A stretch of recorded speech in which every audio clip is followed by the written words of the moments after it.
Ne sen oshpaz bo'lish, doktor bo'lish fikridan qaytding qizim?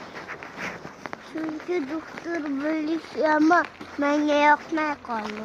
Shu paytgacha doktor bo'laman deb yuruvding-ku. Endi doktor bo'lishdan fikrimdan qaytdim. Fikrdan odam ham fikridan qaytar odam tez-tez. Ha? Nimaga? Shuni? Har kuni YouTube'dan ukol deb ukol qilishlarni ko'rarding-ku. Hozir ham ko'raman o'shani. Magazinga borsang ham doktor narsalarni olib bering derding-ku. Çünkü ben doktor bo'laman deb o'ylagandim. Hozir nima deb o'ylayapsan? Oshpaz bo'laman. Oshpaz bo'lasan? Ha.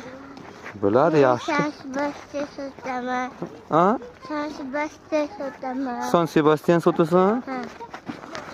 O'zingga miysanmi qilib? Ha? Hı? Hı? Bo'ladi, yaxshi. Uyga qaytguncha tez-tez pishirib olib, keyin uyga 5 ta tez-tez pishirib olib, keyin uyga paketga asta o'rab olib boraman. Bo'ladi, yaxshi fikr qizim.